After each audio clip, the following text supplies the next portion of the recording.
Hello hi नमस्कार भाइयों, मैं राजेश कुमार आप सभी का बहुत बहुत स्वागत करता हूं हमारे YouTube channel RK study centre में, है ना।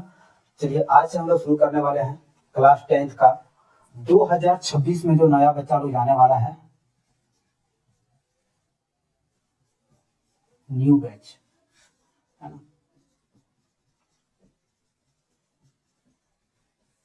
इस बार जो बच्चा 9 का फाइनल एग्जाम देके जो 10th में जाने वाला है, उन बच्चों के लिए मैं नया बैच शुरू करने जा रहा हूं, वो भी विदाउट कॉस्ट, बिना किसी चीज का। बस आपको अगर ये वीडियो अच्छा लगे तो प्लीज लाइक कर दीजिएगा, सब्सक्राइब कर दीजिएगा, और अपने अगर कोई दोस्त वगैरह हो, अगर जान पहचान का कोई पढ़ने लिखने वाला बच्चा हो तो उनके पास भी वीडियो प्लीज शेयर कर दीजिएगा, है ना। और अगर कहीं आपको लगे कि वीडियो में कोई कमी है, कोई और बेटर अगर हो सकता है कहीं पे, तो वो आप हमें प्लीज कमेंट में बता दीजिएगा, है ना। तो चलिए शुरू करते हैं आज का पहला क्लास। क्या शुरू करेंगे? तो हम अभी मैथ को शुरू करने वाले हैं लेकर के, है ना, जिसका सबसे पहला चैप्टर है वो है वास्तविक संख्या यानी कि रियल नंबर। वास्तविक संख्या यानी कि रियल नंबर, है ना। क्या है वास्तविक संख्या, क्या है रियल नंबर? तो इसका नाम से ही यह स्पष्ट हो जाता है कि वास्तविक संख्या वे संख्याएं होती हैं जिनका कोई ना कोई अस्तित्व होता हो, जो एक्चुअल में होता है, जो रियल में होता है, उन्हें कहा जाता है रियल नंबर यानी कि वास्तविक संख्याएं, है ना। जैसे 1 2 3 4 5 6 7 8 9 10, ये सारा संख्या जो है वो क्या है, वो एक रियल नंबर हो गया, रियल नंबर। तो क्या है इसमें, आइए देखते हैं। सबसे पहला जो इसमें हम लोग पढ़ने वाले हैं, है ना, गणित की आधारभूत प्रमेय, अंक गणित की आधारभूत प्रमेय। क्या है इसमें? तो इसमें ज्यादा कुछ नहीं है, देखिए मैं बताता हूं। ये बेसिकली क्या है, तो ये है अभाज्य गुणनखंड, अभाज्य गुणनखंड। इंग्लिश में बात करें तो prime factorisation, prime factorisation, prime factorisation. क्या है ये प्राइम फैक्टराइजेशन, है ना। तो इसको इतना लंबा चौड़ा ना समझ के सीधा शॉर्ट में हम लोग समझते हैं कि प्राइम फैक्टराइजेशन क्या है, यानी कि अभाज्य संख्याएं क्या है, सॉरी अभाज्य गुणनखंड क्या है। तो अभाज्य गुणनखंड वो होता है जब हम किसी संख्या को, है ना, केवल अभाज्य संख्याओं के रूप में, वो भी अद्वितीय अभाज्य गुण संख्याओं के रूप में अगर उसको हम व्यक्त कर देते हैं, अगर उसको तोड़ देते हैं, तो वही प्रक्रिया जो है वो अभाज्य गुणनखंड कहलाती है। जैसे कोई भी एक संख्या ले लेते हैं, सपोज दैट मान लेते हैं, हम ले लेते हैं इधर से, कोई भी ले सकता है ना, चलिए ले लेते हैं 24 मान लिया जाए, ले लिया 24 एक संख्या ले लिया, है ना। अब ये जो संख्या है, इसको अगर हम अभाज्य गुणनखंड के रूप में अगर तोड़ें तो इसका क्या अभाज्य गुणनखंड निकलेगा, वो भी हम देखने वाले हैं, है ना। तो चलिए तोड़िए, इसको क्या करना है, तो इसको जैसे हम लोग एलसीएम में तोड़ते हैं बस वैसे ही इसको करते जाना है। सबसे छोटी से छोटी संख्या क्या है जिससे हम 24 को काट सकते हैं, एक को छोड़ के। एक से तो सब संख्या कटेगा, 2 से कटेगा, 2 से काटेंगे 12 बार में, फिर कटेगा ये 2 से काटेंगे 6 बार में, फिर कटेगा 2 से काटेंगे 3 बार में, ये 3 भी कट जाएगा, 3 को काटेंगे 1 बार में, तो है ना। जब लास्ट में 1 आ जाए तो ऐसे केस में क्या करेंगे, ये जो संख्या वाला साइड निकला है ना, इसको हम लोग गुणा के फॉर्म में लिखेंगे, यानी कि 24 का जो अभाज्य गुणनखंड मेरा निकला है वो क्या निकल गया, तो 24 का अभाज्य गुणनखंड निकल गया मेरा 2 गुना 2 गुना 2, 2 गुना 2 गुना 2 गुना 3 गुना 1।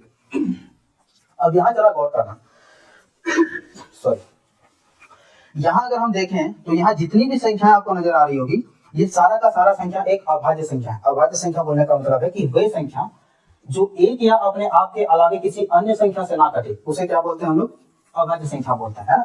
तो इसमें जितनी भी सारी संख्या आपको नजर आ रही है ना, वो ऐसा संख्या है जो एक अभाज्य संख्या है। 2 देख लो, 2 किससे किससे कट सकता है, या तो 1 से कटेगा या फिर अपने आप से कटेगा, है ना। अगर 3 की बात करें तो 3 भी एक अभाज्य संख्या है। 1 को लिखे चाहे ना लिखे कोई फर्क नहीं पड़ने वाला है, क्योंकि 1 से किसी भी संख्या को गुना करने पर उसका वैल्यू में कोई परिवर्तन नहीं होता है, इसलिए 1 को छोड़ देना, ठीक है, यहाँ नहीं लिखेंगे। अब इसको लिखें कैसे, क्योंकि ये जो इस प्रमेय, जिस प्रमेय का हम बात कर रहे हैं, इसमें ये बोला गया है कि किसी भी संख्या को जब हम अभाज्य गुणनखंड के रूप में जब तोड़ते हैं तो ये एक अद्वितीय अभाज्य गुणनखंड के रूप में निकल के आता है। अद्वितीय का मतलब हुआ कि एक संख्या दूसरे संख्या जैसा नहीं रहेगा, यानी कि हर संख्या अलग अलग रहेगा। तो यहाँ अगर हम देखें तो ये 2 देखो, 1 2 3 को 2 आ गया, जबकि बोला गया है कि एक ही संख्या होना चाहिए। तो अब क्या करेंगे हम, तो अब यहाँ ये करना है कि देखो 2 है क्या, वो 3 तो है ना, 3 तो 2 है, तो अब इसको पावर के रूप में लिखेंगे तो 2 पे पावर 3 चला जाएगा, और यहाँ 3 केवल 1 है तो हो जाएगा 3 पे पावर 1। यानी 24 को कहीं ना कहीं इस रूप में ना लिख करके इस रूप में भी लिखें तो भी इसका यही मतलब होता है, यानी कि ये इसका फाइनल आंसर माना जाएगा। समझ गए आप लोग? तो चलिए इसी पे आधारित जो है हम लोग देखते हैं, क्या जानते हैं। अच्छा, एक चीज और यहाँ पे हम आप लोग को क्लियर करा देते हैं पहले। एक होता है ट्री मेथड। क्या होता है? Tree method. चलिए यहाँ लिख देते हैं ट्री मेथड। ये ट्री मेथड क्या है? बस यही चीज है बाबू, और कोई चीज नहीं है। ठीक है, ट्री मेथड जो है वो एक अभाज्य गुणनखंड का ही विधि है। अब बोलेंगे सर कैसे है? चलिए यही 24 को ही लेकर के तोड़ते हैं हम लोग। ठीक है, तो ट्री यही 24 को अगर लेकर के हम ट्री मेथड के हिसाब से अगर तोड़े तो कैसे टूटेगा देखना। पहले बोलो 24 को किस में तोड़े? 2 और 12 में। तो इसको भी हम डबल संख्या में तोड़ते हैं। एक तरफ लिखेंगे 2, दूसरा तरफ लिखेंगे 12। अब ये तो हो गया अभाज्य संख्या, तो इसको छोड़ देना है। अभाज्य संख्या को छोड़ते जाना है, और जो बड़ा संख्या निकल के आता है जिसको हम और आगे जाके तोड़ सकते हैं, ऐसे संख्या को लेकर के चलते जाना है। तो ये तो मेरा क्लियर हो गया बाबू। तो बचा ये संख्या, और इसको भी हम 2 संख्या में तोड़ते हैं। बोलो कैसे तोड़े? देखो यहाँ पे तोड़े ना, 12 को 2 गुना 6 के रूप में तोड़े हैं, तो इधर लिखेंगे 2, इधर लिखेंगे 6। अब इसे भी 2 संख्या में तोड़ा गया है। जब 2 संख्या में तोड़ा गया है तो ये तो हुआ अभाज्य संख्या, तो इसको छोड़ते जाएंगे, पकड़ेंगे ये वाला, है ना। अब देखो 6 को भी तोड़े हैं तो 2 से 3 बार में टूटा है, तो ये भी मेरा निकल गया क्या? 2, इधर निकल गया 3, यानी एक ये निकला, एक ये निकला, है ना। तो अब यहाँ पे अगर हम देखें तो दोनों का दोनों संख्या जो है वो एक अभाज्य संख्या निकल गया। हम यहाँ पे क्या कहते हैं? 3 को 1 से भी काट देते हैं, इससे कोई मतलब नहीं होता है। हालांकि आया तो एक ही, 1 से गुना करने पर भी कोई फर्क नहीं पड़ने वाला है। अब यहाँ पे हम देखें तो ये दोनों जब अभाज्य संख्या निकल गया, यानी कोई संख्या कटने वाला संख्या नहीं है, तो अब क्या करना पता? ये जो किनारे किनारे से जो निकला है ना, इसको पकड़ के बस गुना कर दो, ये बना। यही इसका मेन जो है वो ये हुआ, है ना। यानी कि वही हुआ अभाज्य गुणनखंड। और ट्री मेथड जो है वो बनाने का बस लिखने का जस्ट तरीका अलग होता है बाबू, बाकी सॉल्व उसी तरह से होना है ना। 2 2 2 3 तो लिखेंगे 2 गुना 3, सॉरी एक और 2 आएगा, 2 गुना 3। 3 को 2 है तो 2 पे पावर 3 बैठा के 3 पे पावर 1 लगा के लिख देंगे, यानी कि 2 पे पावर 2, सॉरी 2 पे पावर 3 और गुना में 3। ये इसका आंसर होगा, जो कि यहाँ पर भी था और यहाँ पर भी वही चीज आया है निकल के, आया ना। चलिए अब आगे क्या है? उदाहरण में देखें तो पहला नंबर जो उदाहरण है उसमें क्या बोला गया है? तो बोला गया है संख्याओं 6 और 20, संख्याओं 6 और 20, ये दो संख्याओं को दे रखा है, और बोला है कि 6 और 20 के अभाज्य गुणनखंड विधि से HCF और LCM ज्ञात कीजिए। ये जो है ये दोनों का हमको क्या निकालना है? तो निकालना है HCF और LCM, ये दोनों चीज हमको पता करना है। लेकिन वो अप्लाई कर दिया है कि कंडीशन ये कि हमें इसको अभाज्य गुणनखंड विधि द्वारा सॉल्व करना है। अभाज्य गुणनखंड विधि जस्ट अभी हम लोग पीछे पढ़ चुके हैं, तो आइए इसको हम लोग सॉल्व करते हैं। क्या क्या है? तो पहला है 6, दूसरा है 20, तो लिखेंगे 6, नीचे लिखेंगे 20। करना क्या है? जब अभाज्य गुणनखंड विधि से हमको सॉल्व करने के लिए बोला गया है, तो जो 6 है, 6 को हमको पकड़ के क्या करना है? तोड़ना है अभाज्य गुणनखंड विधि से, और उसी तरह से 20 को भी पकड़ के तोड़ना है अभाज्य गुणनखंड की विधि से। तो 6 को तोड़ते हैं, टूटेगा, 2 से काटेंगे 3 बार में, अब नहीं कटेगा, 3 से काटेंगे तो 1 बार में कटेगा। यानी 6 का अभाज्य गुणनखंड क्या निकल के आया? तो निकल के आया 2 3 1, यानी लिखेंगे 2 गुना 3 गुना 1। उसी तरह से 20 को अगर हम तोड़ें तो 20 का जो अभाज्य गुणनखंड निकल के आएगा वो आएगा 2 से तोड़ेंगे 10 बार में, 2 से तोड़ेंगे 5 बार में, 5 से तोड़ेंगे 1 बार में, यानी कि इसका निकल के आया 2 गुना 5 गुना 1। ये जो है वो मेरा दोनों संख्याओं का अभाज्य गुणनखंड निकल के आ गया, है ना। अब HCF कैसे निकालें, LCM कैसे निकालें? तो देखो HCF निकालने का तरीका बहुत आसान होता है। क्या है कि जो संख्या दोनों में मैच कर रहा हो, जो संख्या दोनों में मैच कर रहा हो वही संख्या इसका HCF होगा। तो जरा निकाल के देखो तो क्या क्या निकलता है। यहाँ पे 2 है तो यहाँ पे 2 है, यानी एक संख्या 2 निकल के आया, और कुछ 3 है, यहाँ 3 नहीं है, यहाँ 2 है तो यहाँ कहीं 2 नहीं है, 5 है तो यहाँ 5 नहीं है, यहाँ 1 है तो यहाँ भी 1 है। एक हम इसीलिए लेके चल रहे हैं, है ना, क्योंकि कई बार क्या होगा ना, अगर मान लीजिए यहाँ 5 दे दिया होता तो फिर हम 5 को कैसे तोड़ते हैं? तो लिखते हैं 5 गुना 1, यानी कि ऐसे केस में फिर मेरा क्या होता ना कि 5 और 20 में केवल एक ही एक ऐसा संख्या होता जो दोनों में मेरा मिलता है ना। इसलिए हम 1 को लिख रहे हैं ताकि अगर कोई संख्या मैच ना करे तो ऐसे केस में क्या हो कि लास्ट में 1 मेरा मैच कर जाए। समझ गया ना। तो आगे तुम लोग भी जब बनाओगे तो इस बात को थोड़ा ध्यान रखना, है ना, कि कहीं कहीं ऐसा होगा कि नहीं निकल के आएगा, क्योंकि अभाज्य संख्या में सिर्फ एक ही मैच करेगा। चलो तो और क्या आया, एक आया। अब दोनों को गुना कर दो, 2 एकम 2, यानी ये इसका एचसीएफ निकला, पहला आंसर। दूसरा क्या बोला है कि इसका एलसीएम निकालिए, वो भी उसी विधि से, इसके लिए कुछ अलग से नहीं करना है, बस यहाँ पे देखो क्या करना होगा वो खाली ध्यान देना। एलसीएम में ये होता है कि जो संख्या मैच हो उसको तो लेना ही लेना है, जो संख्या हम मैच कर चुके हैं ना उसको ले लेना है। जैसे 2 2 मैच हुआ तो 2 लेंगे, 1 1 मैच हुआ तो 1 भी लेंगे। उसके बाद जो मैच नहीं किया है उसको भी लेना है। तो क्या क्या नहीं मैच किया होगा, देखो 2 1 नहीं किया है, यहाँ से 3 नहीं किया है, यहाँ से 5 नहीं किया है, यानी इतना सारा संख्या जो है वो इसमें मेरा निकला एलसीएम है। इसको गुणा करते हैं तो क्या निकल के आएगा, तो 2 एकम 2 दूनी 4 3 12 5 60, यानी ये इसका आंसर हो गया। ठीक है, ये हो गया उदाहरण नंबर 1। उसी तरह से अगर आप उदाहरण नंबर आगे बढ़े 2, तो इसमें भी बस यही जस्ट यही कहानी है कि अभाज्य गुणनखंड विधि द्वारा 96 और 404 का एचसीएफ ज्ञात कीजिए और फिर इसका एलसीएम ज्ञात कीजिए। यानी कि इस बार जो है वो 96 और 404 है। क्या क्या दे रखा है, 96 और 404। अगर हम दूसरा नंबर सवाल यहाँ देखा, चलिए मैं तो बोलता हूँ कि अब ये 2 सवाल जो है ना, एक में बोला है 96 और 404, 96 और 404, एक तो ये रहा, और तीसरा नंबर जो है इसमें है 7 72 120, सॉरी 6 72 120, ये 3 संख्या दिया हुआ है। और इसमें भी वही चीज बोला गया है कि इसका भी अभाज्य गुणनखंड विधि से एचसीएफ और एलसीएम ज्ञात किया। दोनों में बस सेम काम करना है, एलसीएम और एचसीएफ, ये दोनों चीज निकालना है। 2 नंबर सवाल को और 3 नंबर सवाल को ये आप लोग जो है होमवर्क के तौर पे ले लीजिए, बना के हमको जो है कमेंट में इसका आंसर जरूर बता देना, है ना। बाकी अपना बना लेना, सेम टू सेम बनने वाला सवाल है, इसलिए हम छोड़ दिए, है ना, ज्यादा टाइम वेस्ट ना करते हुए। अब हम लोग सीधे चलते हैं सवाल की तरफ और शुरू करते हैं प्रश्नावली 1.1। ठीक है, बोर्ड को जरा साफ किया जाए। चलिए शुरू करते हैं प्रश्नावली 1.1। प्रश्नावली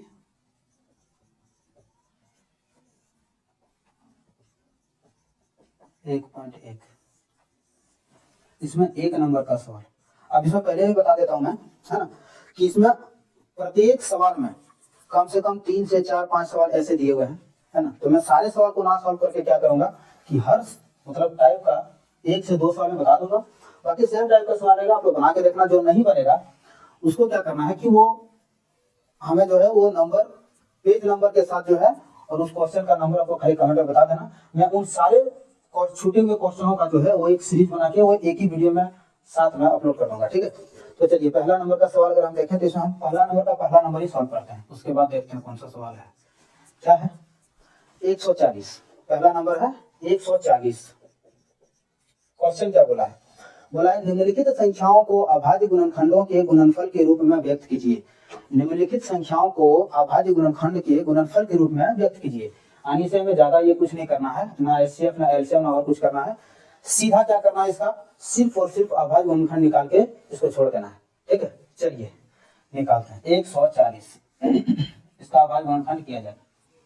2 से अगर हम काटते हैं तो 2 से कटेगा 70 बार में, फिर 2 से काटेंगे 35 बार में, फिर ये किससे कटेगा, 2 से नहीं कटेगा, 3 से नहीं कटेगा, 5 से कटेगा सीधा 7 बार में, और 7 को अगर हम काटें तो 7 से कटेगा, एक बार में छोड़ देना, नहीं काटना। ठीक है, 7 बचेगा, यानी कि 2 2 5 7, यानी 140 का अगर हम देखें तो निकला 2 गुना 2 गुना 5 गुना 7।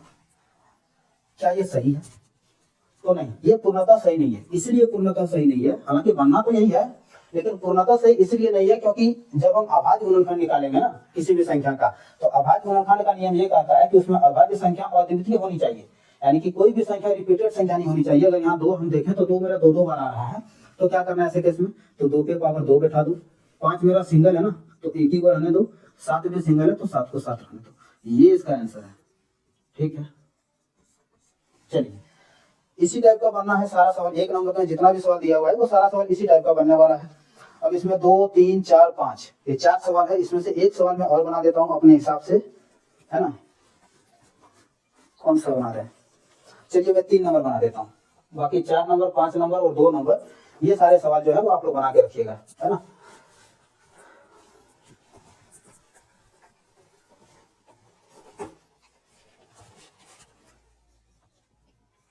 तीसरा नंबर सवाल, सवाल है 3825। इसको भी वही करना है, अभाज्य गुणनखंड के रूप में लिखना है। तोड़ते हैं 38 25 को अगर हम तोड़ें तो ये किसमें किसमें टूटेगा, किससे टूट सकता है ये, है ना, ये किससे टूट सकता है, 2 से तो नहीं टूट सकता क्योंकि लास्ट में 5 है तो 2 से नहीं कटेगा, क्या 3 से कटेगा, 3 का 3, 3 दूनी 6, 2 बचेगा 22, 3 से 21 कट जाएगा 3 से। चलो इसको 3 से काटते हैं, 3 कम 3, 3 दूनी 6, 2 बचा 22 हुआ, 3 से 21, 1 बचा 15 हुआ, 3 बचे 15, 3 से कटा, फिर किससे कटेगा, 3 से कटेगा, एकदम कटेगा, 3 से काट देते हैं इसको, 3 से काटेंगे, 3 चौका 12, 3 दूनी 6, 1 बचा 15, 3 बचे 15। अब किससे कटेगा ये, 3 से नहीं, 5 से कटेगा, 5 8 40, 2 बचेगा 25 25, फिर 5 से कटेगा 17 बार में। अब 17 किसी से कटता है क्या, 17 एक अभाज्य संख्या है, 17 किसी से नहीं कटेगा, यानी कि 38 25 का हम अभाज्य गुणनखंड किए तो मेरा क्या निकला, तो निकला 3 गुना 3 गुना 5 गुना 5 गुना 17। क्या ये सही है, हालांकि अभाज्य गुणनखंड तो हम निकाल चुके हैं, लेकिन क्या ये इसका ये प्रोसेस सही है,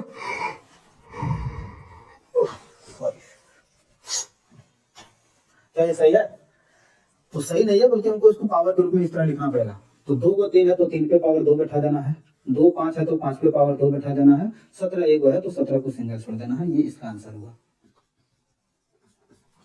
ठीक है, इसी तरह से 1 नंबर का जितना भी सवाल है वो सारा सवाल आप लोग बना के रखिएगा, जो सवाल नहीं बने वो हमें कमेंट में आप लोग बता देना है ना, वो सारे सवालों का जो है जवाब हम एक वीडियो में बना के दे देंगे आप लोग को। ठीक है, चलिए देखते हैं दूसरा नंबर सवाल, नंबर 2 का सवाल। सवाल क्या है मैं पढ़ देता हूँ, बाकी क्वेश्चन जो है, ये जो क्वेश्चन जिसे हम पढ़ रहे हैं बुक में ना, वो क्वेश्चन जो है वो भी हम यहाँ स्क्रीन पे लगा दिया होंगे, ऊपर में आपको नजर आ रहा होगा। इस सवाल को देखिए और आप लोग यहाँ पे सुनिए जो हम बोल रहे हैं। क्या है, पूर्णांकों के निम्नलिखित युग्मों के HCF और LCM ज्ञात कीजिए तथा इसकी जांच कीजिए कि दो संख्याओं का गुणनफल बराबर HCF गुना LCM होता है।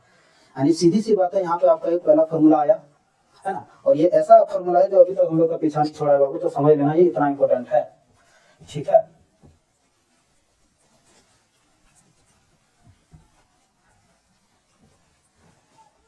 चलिए सवाल नंबर 2 क्या है सवाल, तो सवाल में हमको सीधा इतना बोला गया है कि जो संख्या हमको दिया हुआ है उस संख्या का LCM निकालो, फिर HCF निकालो, और जब LCM और HCF निकल जाए उसके बाद हमको एक फॉर्मूला पे उसको सिद्ध करने के लिए बोला है कि जांच करके बताइए कि क्या ये सही है कि नहीं है। फॉर्मूला दोबारा देखेंगे, पहले इसका HCF निकालते हैं, है ना।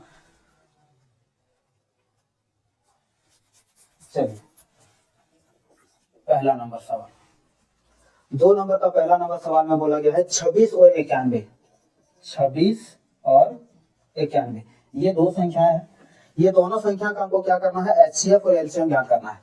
हाँ, लेकिन यहाँ पे एक बात है, ये हमको कंडीशन अप्लाई करने के लिए नहीं बोला है, ऐसा नहीं बोला है कि आप अभाज्य गुणनखंड विधि लगाइए या फिर और कोई ऐसा विधि लगाइए, है ना। हम इसको जिस तरह से चाहे बना, तो उसको हम लोग बनाते हैं वो वही विधि से जो विधि हम लोग पढ़ते हैं आगे, अभाज्य गुणनखंड विधि से। चलिए 26 को तोड़िए, नीचे 91 को तोड़िए, 26 को तोड़ते हैं 2 से टूटेगा 13 बार में। अब 13 किसी से नहीं कटेगा, देख लो 13 का पहाड़ 13 किसी से कटता है क्या, 13 का अभाज्य संख्या किसी से नहीं कटेगा। 91 को देखें तो इससे कटेगा, ये 7 से कटेगा, 13 7 91, और तो किसी से कटेगा नहीं, यानी दोनों संख्या का अभाज्य गुणनखंड मेरा निकल चुका है। इसका क्या निकला है, तो निकला है 2 गुना 13, 91 का निकला है 7 गुना 13, है ना। दोनों संख्या का अभाज्य गुणनखंड मेरे सामने है। अब यहां से हमको क्या करना है, ये दोनों का HCF और LCM ज्ञात करना है। तो HCF क्या हो जाएगा, तो जो संख्या दोनों में मैच करता है वो HCF कहलाएगा, यानी कि जैसे यहाँ 13 है तो यहाँ भी 13 है, तो 13 इसका HCF हो गया, और कोई संख्या मैच नहीं कर रहा है, अगर करता तो उसको भी लिख के गुणा कर देते हैं। ठीक है, ये इसका HCF हो गया। अब LCM क्या हो जाएगा, तो जो संख्या मिला है वो भी लेना है और जो संख्या नहीं मिला है वो भी लेना है, यानी 2 और 7 गुना करते हैं, 13 दूनी 26, 26 को 7 से गुना करो कितना हो जाएगा, 42 का 2 हाथ में 4, 7 दूनी 14 4 18, 182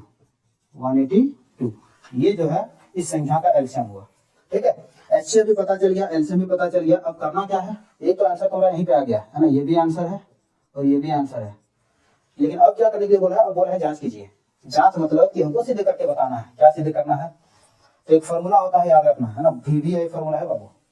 फॉर्मूला होता है पहली संख्या गुना दूसरी संख्या इज इक्वल टू LCM गुने HCF। This is a very very very important formula. चलिए पहली संख्या क्या है, तो पहली संख्या 26 है, लिखेंगे 26 गुना दूसरी संख्या क्या है 91, उसके बाद बराबर यहाँ लिख देना पहले। अब एलसीएम गुना एचसीएफ, एलसीएम क्या निकला है 182 और एचसीएफ क्या निकला है 13। चलिए ये आ गया। हमको इसमें यही दिखाना है कि बराबर के लेफ्ट हैंड साइड और बराबर के आरएचएस यानी कि राइट हैंड साइड दोनों तरफ का मान जो है वो मेरा बराबर होना चाहिए। तो बराबर होना चाहिए, इसके लिए गुना करना पड़ेगा ना। चलो करते हैं, 26 को 91 से गुना कीजिए, 26 को 91 से गुना कीजिए, 6 एकम 6 9 छक 54 2 एकम 2 9 दूनी 18 6 6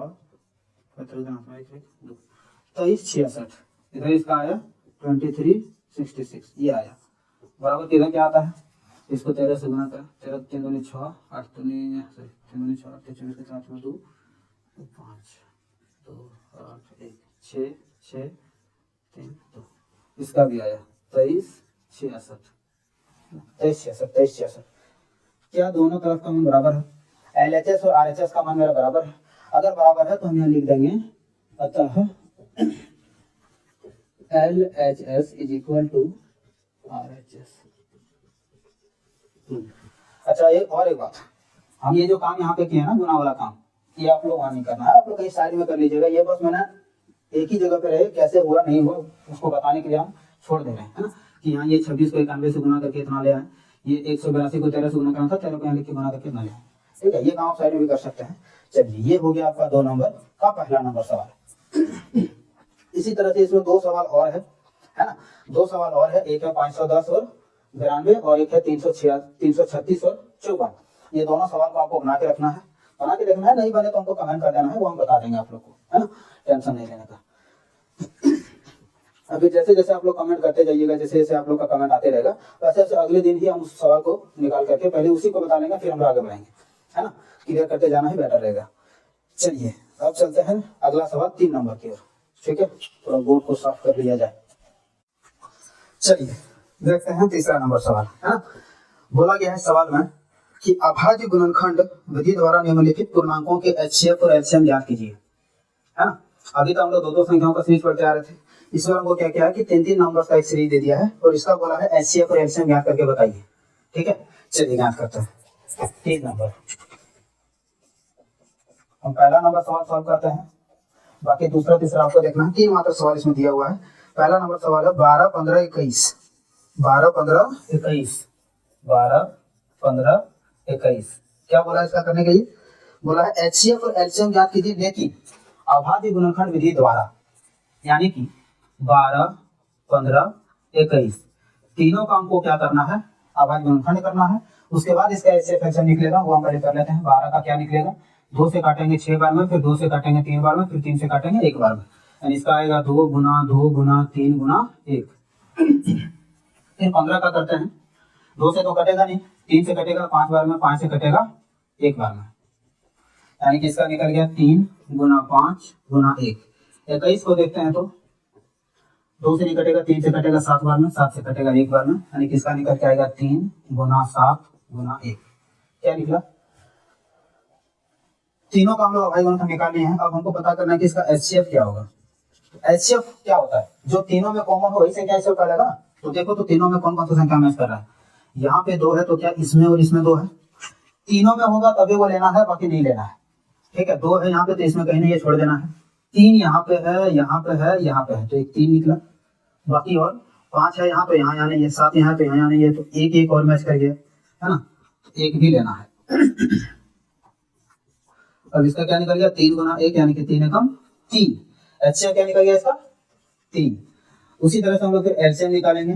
एलसीएम निकालने के लिए भी वही करना पड़ेगा, क्या बोले थे अभी हम जस्ट दो नंबर को जब हम सॉल्व कर रहे थे उसमें भी वही अप्लाई करना था, और 3 नंबर जब सॉल्व करेंगे उसमें भी वही करना है। 4 नंबर रहे, 5 नंबर रहे, 6 नंबर, जितना भी नंबर रहे कंडीशन वही अप्लाई होना है बाबू। बस खाली ये होगा कि थोड़ा कैलकुलेशन थोड़ा बढ़ जाएगा, कैलकुलेशन थोड़ा लंबा हो जाएगा, है, क्योंकि यहाँ पे इतना सारा संख्या को भी हमको गुना करने में थोड़ा सा कैलकुलेशन लगेगा। चलो एलसीएम क्या हो जाएगा, तो जो संख्या मैच हुआ है वो भी लेना है, जो संख्या मैच नहीं हुआ है उसको भी लेना है।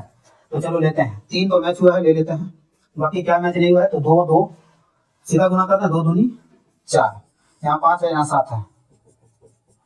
चलो 4 के 12 पंचे 60, 60 सते 420 है ना, 420 जो है वो इसका क्या निकल गया, एलसीएम निकल गया, है ना। ये इसका एलसीएम रहा और ये इसका ये इसका एलसीएम रहा, ये इसका एलसीएम रहा। इसी तरह से आगे 2 सवाल और भी हैं, है ना, दूसरा नंबर तीसरा नंबर, वो दोनों सवाल को आपको खुद सॉल्व करना है। बाकी हम चलते हैं अगला सवाल 4 नंबर की ओर, ठीक है। चलो बोर्ड को साफ किया जाए। 4 नंबर सवाल में क्या बोला गया है, सवाल है HCF of 306 and 657 is equal to 9, यानी कि ये दोनों संख्याओं का HCF जो है वो हमको 9 दे के रखा है। यानी अगर हम शॉर्ट में बात करें तो मेरा HCF दे रखा है, कितना दे रखा है बाबू, 9 है। हमसे पूछा है कि यही दोनों संख्या का एलसीएम क्या होगा, देख लो संख्या सेम है ना। तो यहाँ बोला गया है HCF ऑफ ये नंबर इज इक्वल टू 9, यानी कि ये दोनों संख्या का HCF जो है वो 9 है। तो ये दोनों संख्या का एलसीएम कितना होगा, यानी कि हमको एलसीएम पूछा है निकालने के लिए, बोला गया है निकालने के लिए कि क्या होगा एलसीएम, कैसे निकालेंगे। तो जस्ट अभी हम लोग थोड़ा देर पहले एक फॉर्मूला पढ़ा ना, बस वही फॉर्मूला को अप्लाई करना है। क्या होता है फॉर्मूला कि पहली संख्या गुना दूसरी संख्या is equal to LCM into HCF. पहली संख्या दूसरी संख्या जो दोनों संख्या गुना कर दो, यानी 306 गुना 657 इज इक्वल टू एलसीएम कितना है, एलसीएम नहीं पता, एचसीएफ कितना है, 9 है। एलसीएम निकालने के लिए क्या करेंगे, ये 9 जो गुना में है इसको उठा के इधर करेंगे तो भागा हो जाएगा। करते हैं एलसीएम इज इक्वल टू 306 गुना 657 बटे का 9 काट जाते हैं। 9 से हम काटना शुरू करते हैं, देखते हैं थोड़ा छोटा हो जाए, है ना। क्या 9 से डायरेक्ट कटेगा, तो 9 तिया 27, 3 बचेगा, एकदम कटेगा, काट देते हैं। 9 तिया 27, 3 बचा 6, 36, 9 चौका 36, 34 बार में कट गया, यानी किसका निकल गया 34 गुना 657। इसको अगर हम गुना करते हैं तो कितना निकल के आएगा, 7 और 28 के हाथ में 2, 5 चौका 20, 2 22 का 2 हाथ में 2, 6 चौका 24 और 2 26, 7 21 का एक हाथ में 2, 5 या 15 16 का 7 21 का एक हाथ में 2, 5 या 15 2 17, 7 हाथ में 1, 7 18 1 19, 8 3 3 3 और यहाँ 2 है ना, 2 और 1 3, 7 17 का हाथ में 9 2 11 और 1 12, सॉरी 9 2 11 12 का 2 हाथ में 1 और 2, 22 33 8, 22 33 8, ये इसका एलसीएम हो जाएगा। उम्मीद है आप लोगों को समझ में आ रहा होगा, है ना। अगर कहीं पे कोई प्रॉब्लम हो तो हमको प्लीज बता दीजिएगा आप लोग, है ना, उसको हम और बेटर करने की कोशिश करेंगे। अगर समझ में नहीं आता, एक बार में समझ में नहीं आ रहा हो, कोई दिक्कत नहीं है, मैं 10 बार बताऊंगा, मेरे से जितना ज्यादा हो सके मैं उतना करने के लिए तैयार हूँ। बस आप लोग खाली समझिए, जहाँ ना आए समझ में हमको बताना है। एक बार में ना होगा, 2 बार में ना होगा, 3 बार में नहीं होगा, 10 बार बताऊंगा। अरे और सवाल, अगला सवाल है 5 नंबर। क्या बोला गया है सवाल में, बोला गया है जांच कीजिए कि क्या किसी प्राकृतिक संख्या n के लिए संख्या 6 पे पावर n 0 पर समाप्त हो सकती है। यानी कि कोई संख्या है 6 पे पावर n, शॉर्ट में समझो बढ़िया से, 6 पे पावर n कोई एक संख्या है। बोला कि अगर हम इसको सॉल्व करें तो क्या ये संख्या का जो भी वैल्यू निकलेगा उसका अंतिम संख्या 0 हो सकता है। समझ आ रहा सवाल को, हाँ, बस इसको हमको जांच करके बताना है। सवाल में ये बोला गया है बाबू कि जांच कीजिए कि क्या किसी प्राकृतिक संख्या n के लिए 6 पे पावर n अंक 0 पर समाप्त हो सकता है। यानी 6 पे पावर n, अब ये n की जगह पे कुछ भी हो सकता है, क्योंकि पहले वो कंडीशन अप्लाई कर दिया है कि n एक प्राकृतिक संख्या है। अब n जब प्राकृतिक संख्या है तो वहां पे मेरा कुछ भी हो सकता है, 1 2 3 4 5 6 7 8 9 10, कुछ भी हो सकता है, कुछ भी, है ना। तो अगर कुछ भी हो सकता है तो क्या ऐसे केस में इसका अगर हम सॉल्व करेंगे, मान अगर निकलेगा तो क्या मान निकालने के बाद लास्ट में इसका 0 आ सकता है, क्या ऐसा संभव है। अगर संभव है तो जांच करके बताइए, अगर संभव नहीं है तो भी जांच करके बताइए, जांच तो करना ही है, ठीक है। तो चलिए मैं शॉर्ट में थोड़ा आप लोग को जो है थोड़ा बताने का कोशिश कर रहा हूँ, जो एक देखते हैं ना क्या होता है। देखो शॉर्ट में पहले मैं तुम लोग को एक बात बताने की कोशिश कर रहा हूँ, है ना, उसको समझना जरा, ना समझ में तो बताना। अगर मैं लिखूं 6 पे पावर 1, 6 पे पावर 2, 6 पे पावर 3, 6 पे पावर 4, 6 पे पावर 5, 6 पे पावर 6, 6 पे पावर 7, 6 पे पावर 8, 6 पे पावर 9, इतना ज्यादा जरूरी तो है नहीं, बस खाली मैं इतना समझाने के लिए भाई लिख रहा हूँ इतना कि क्यों होता है ऐसा, क्या है ऐसा इसमें। तो अगर यहाँ देखें तो 6 एक रहेगा, है ना, यहाँ 6 मेरा 2 बार आएगा, 6 मेरा 3 बार आएगा, 6 मेरा 4 बार आएगा, 6 मेरा 5 बार आएगा, इसी तरह से बढ़ते जाएगा, है ना। यहाँ अगर 9 है तो पावर 9 का मतलब है कि 6 को हम 9 बार लेके गुना करेंगे, फिर जो मान आएगा उसमें देखना है कि क्या लास्ट में 0 तक में आता है। तो जरा देख लो बाबू, 6 पे पावर चाहे 1 रहे, 6 पे पावर चाहे 2 रहे, 6 पे पावर चाहे 3 रहे, चाहे कितना रहे, 6 पे पावर चाहे 1000 ही क्यों ना लगा दे, उसका अंतिम मान जो होगा वो 6 ही होगा, इतना याद रखना, ठीक है। एक तो 6 में और एक 5 में, ये दोनों में ये कंडीशन अप्लाई होता है कि अगर लास्ट में 1 है, अगर लास्ट में 1 है और एक 1 में भी, ये भी बात याद रखना, 1, 5 और 6 कोई भी संख्या हो, अगर उसके अंतिम में 6 है, चाहे 5 है, चाहे 1 है या फिर 0 है, तो इतना जान लेना कि उस पर तुम कितना पावर चढ़ा दो, लास्ट में उसका यही संख्या निकल के आना है। अब देख लो कैसे, 6 पे पावर का मतलब 6 होगा, 6 पे पावर 2 का मतलब 6 गुना 6 यानी कि 36, लास्ट में कितना निकला इसका 6, 6 गुना 6 गुना 6 गुना 6 कितना होगा 36। अब 36 को अगर 6 से गुना करेंगे तो 36 के सबसे आगे क्या है 6, तो 6 छक्का 36, फिर आगे निकाल के 6 ही ना देगा ये, यानी कि इसका भी अंतिम संख्या 6 ही निकल के आएगा, ठीक है। फिर यहाँ देखेंगे तो उसी तरह से 6 छक्का 36, अंतिम संख्या 6, फिर 6 छक्का 36, अंतिम संख्या फिर 6, 6 छक्का 36, एक नहीं लिखता है 36 का 6, हाथ में 3 रख लेते हैं, यानी कि शुरू में तो 6 ही आ गया ना, तो अंतिम शब्द मेरा 6 आ गया। अब अगर हम 36 को फिर 6 से गुना करते हैं, 6 छक्का 36 का 6, हाथ में 3, 6 18 19 21, इधर चाहे जो भी आए लास्ट में तो मेरा 6 ही आया है ना, वही तो बोल रहा कि इसका जो अंक जो है वो 0 पर समाप्त हो सकता है क्या, यानी कि 0 पर समाप्त, यानी कि अंतिम शब्द इसका क्या, अंतिम अंक जो है वो क्या 0 हो सकता है, 0 हो सकता है, तो वही तो हम समझा रहे तब से कि कभी नहीं हो सकता है ना, चाहे कितना पावर लगा दे, इसको कितना पर हम गुना करेंगे, अंतिम अंक जो है वो इसका 6 ही आना है, ठीक है, इसका अंतिम अंक क्या आना है 6 ही आना है, चाहे तुम किसी में भी देख लो, इसमें भी ले लो, इसमें भी ले लो, चाहे इसमें भी ले लो, चाहे तुम कोई भी 6 पे पावर वाला संख्या उठा के ले लो, उसका अंतिम अंक जो है वो मेरा कितना होने वाला है 6 ही रहने वाला है, ठीक है। और ये ऐसा सिर्फ 6 में नहीं बल्कि 0 में भी होगा, अगर कोई संख्या है अगर लास्ट में 0 है, जैसे मान लेते हैं 1 2 ऐसा दे दिया, या फिर छोड़ दो ऐसा ले लो 3 5 4 0, इस पे पावर हम लगा दिए 7, बोलो क्या इस संख्या का इकाई अंक क्या आएगा, यानी कि अंतिम शब्द क्या आएगा, अंतिम अंक क्या आएगा, तो अंतिम अंक अगर 0 है तो इसका अंतिम अंक 0 ही आएगा, यानी इकाई अंक 0 ही रहेगा, ठीक है। उसी तरह से अगर अंतिम अंक 1 है, यानी यहाँ 0 की जगह अगर 1 रहता तो फिर क्या होता, तो भी इसका इकाई अंक कितना होता, यानी इसको पावर 7, यानी कि इसको 7 बार लेके गुना करते हैं तो भी इसका जो मान निकल के आता उसका अंतिम एक अंक जो है वो 1 ही निकल के आता, ठीक है। उसी तरह से 5 अगर आता, अगर यहाँ 5 रहता तो इसका अंतिम अंक 5 निकल के आता, 6 रहेगा तो 6 निकल के आएगा, ठीक है ना। तो बस तुमको यही समझना था कि चाहे 6 पे पावर कितना लगा दिया जाए, है ना, इसलिए हम यहाँ बोल रहे हैं क्योंकि ये सीधा n दिया है। अब n का मतलब ये है कि हमको बोल दिया क्वेश्चन में कि n जो है वो एक प्राकृत संख्या है, तो अब n की जगह पे हम 1 2 3 4 कुछ भी ले सकते हैं, कोई भी संख्या लेके दे सकते हैं। हम यहाँ शॉर्ट में आपको इधर जो है बता दिए कि ऐसा ऐसा होता है, बाकी आगे जब हम सॉल्व करेंगे तो उसमें आपको दिक्कत नहीं होनी चाहिए, ठीक है। आपको पहले ही ये पता हो चुका है कि 0 नहीं आएगा, अब कैसे नहीं आएगा क्यों नहीं आएगा वो हमको थोड़ा लिख के बताना पड़ेगा ना, तो चलो आ जाओ। इसके अकॉर्डिंग हम लोग क्या देखते हैं, जिस संख्या को हमको देखना है उस संख्या का गुणनखंड करो, जैसे हमको 6 पे पावर n दिया है ना, तो इसका बेस जो है वो बेस को हम पकड़ेंगे, तो बेस इसमें क्या दिया हुआ मेरा 6 है, तो हम 6 को देखते हैं, 6 को तोड़ो। हम कल एक बात सुनो मेरा, अगर हमको अंतिम अंक अगर 0 बनाना है, अंतिम अंक अगर हमको 0 बनाना है, तो ऐसे केस में अगर हम अपना दिमाग में एक माइंड सेट लेके चलें कि अगर 0 है तो 10 100 1000 ऐसा आना चाहिए, ऐसा आना चाहिए ना।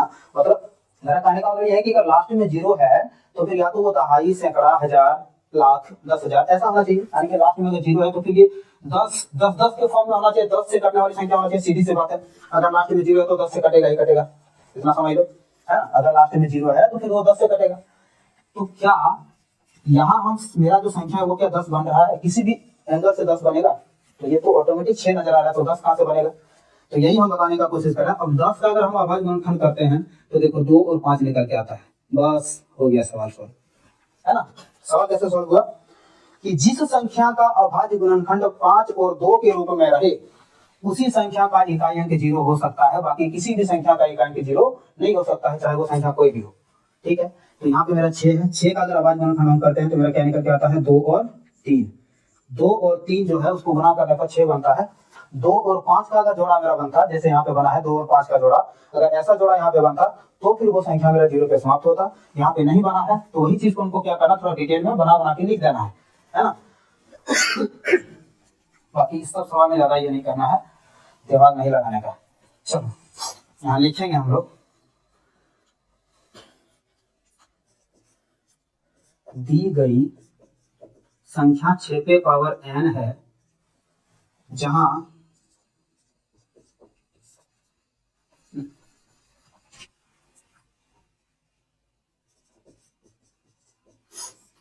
जिसका आधार बोले तो बेस बोले तो ये नीचे जिस पे पावर लगा रहता है, एक होता है पावर, दूसरा को क्या बोलते हैं, अगर किसी भी संख्या पे पावर रहे तो पावर वाले संख्या को तो पावर बोलते हैं, इंग्लिश में इसको पावर बोल दिए, हिंदी में घात बोलते हैं। नीचे वाले संख्या को क्या बोलेंगे, तो नीचे वाले को बोलते हैं बेस।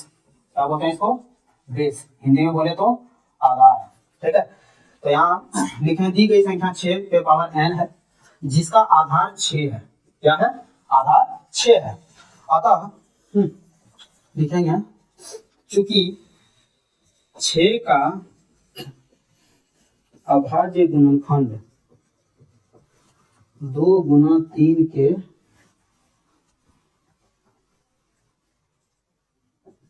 3 है। चूंकि 6 का अभाज्य गुणनखंड 2 गुना 3 है, इसलिए यह संख्या 0 पर समाप्त नहीं है। अतः 6 पे पावर n में n का मान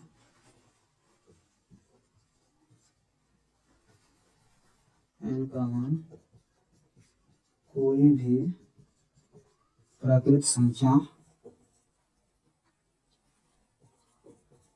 लेने पर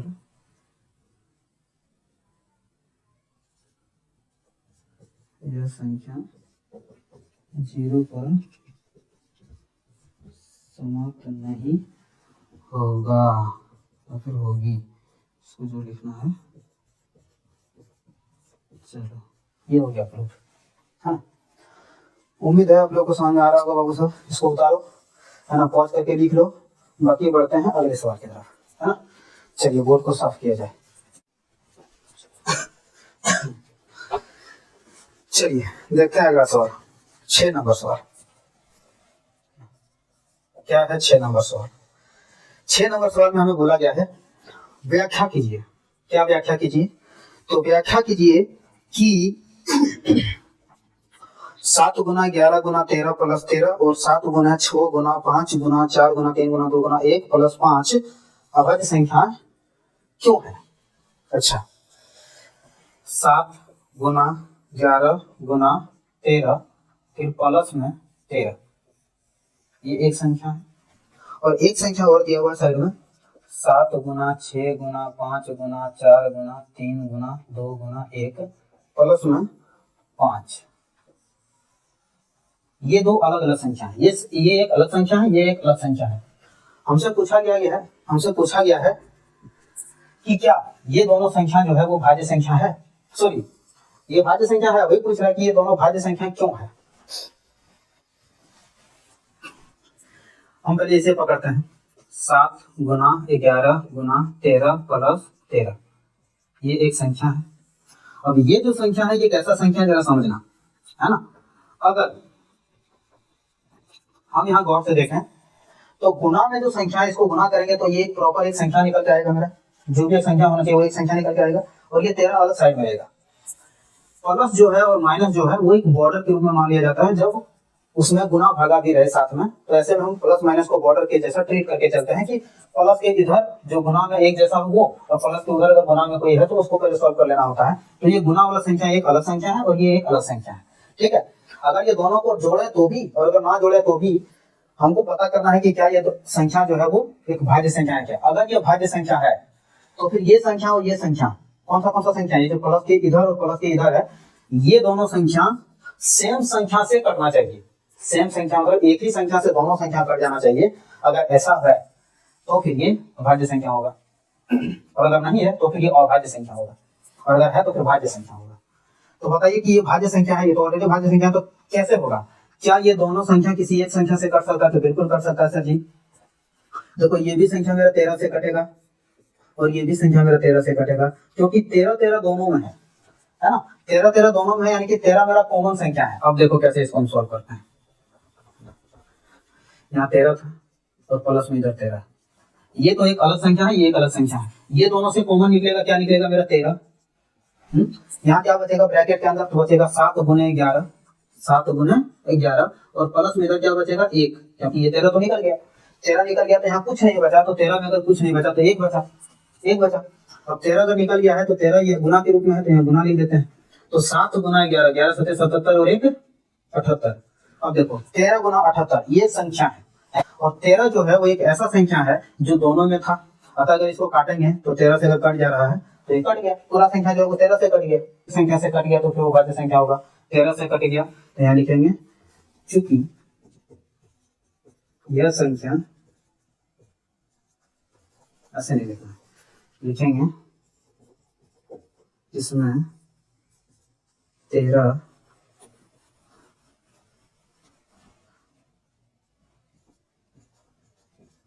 उभयनिष्ठ संख्या है,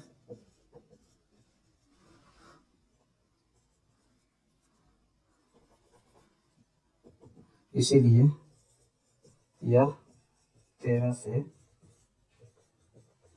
विभाज्य होगा। अतः यह एक भाज्य संख्या है, भाज्य संख्या है ना।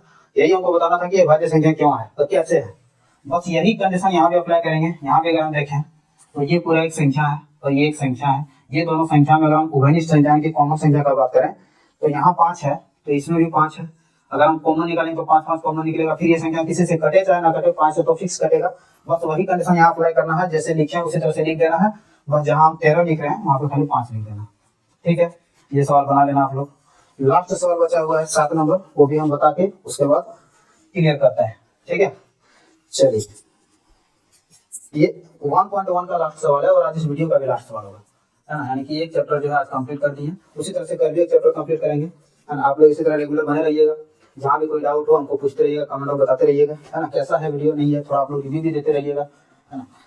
और अगर अच्छा लगे तो थोड़ा लाइक कर दीजिएगा, सब्सक्राइब कर लीजिएगा और अपने दोस्तों के साथ थोड़ा शेयर कर दीजिएगा।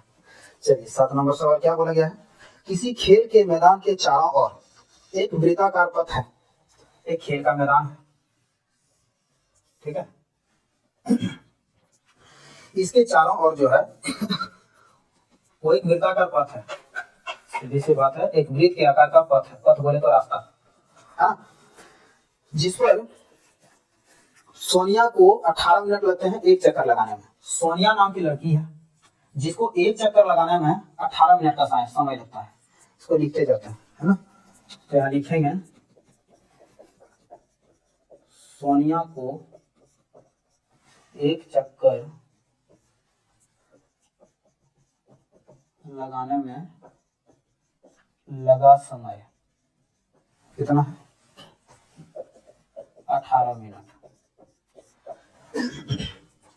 उसी तरह से जबकि इसी मैदान का एक चक्कर लगाने में रवि को 12 मिनट का समय लगता है। रवि नाम का एक लड़का है जिसको 12 मिनट का टाइम लगता है, तथा रवि को एक चक्कर लगाने में लगा समय कितना दिया हुआ है, 12 मिनट। आगे क्या बोला है, मान लीजिए कि वो दोनों एक ही स्थान और एक ही समय पर चलना प्रारंभ करके एक ही दिशा में चलते हैं, कितने समय बाद वे पुनः प्रारंभिक स्थान पर मिलेंगे। चलिए ठीक है,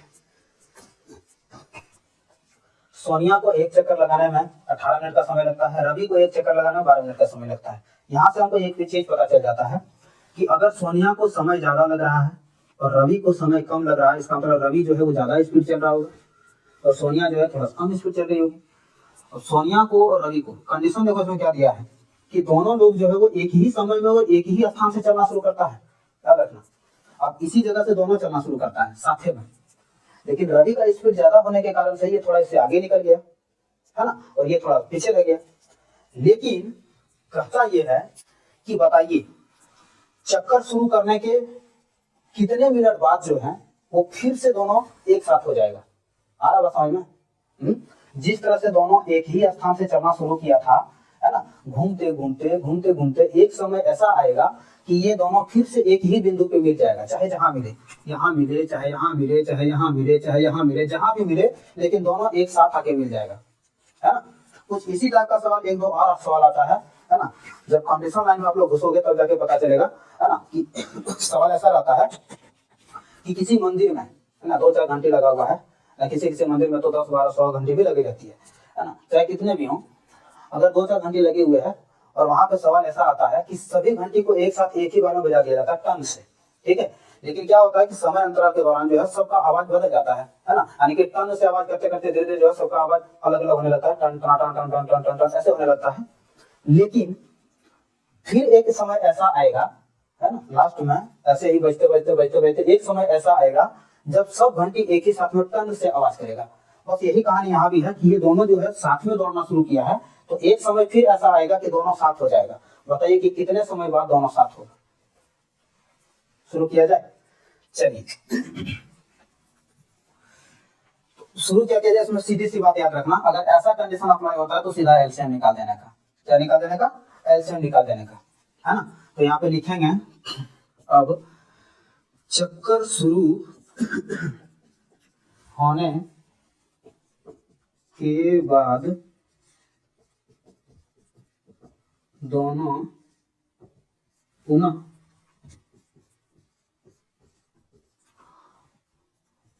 को पुनः एक बिंदु पर मिलने में लगा समय क्या हो जाएगा।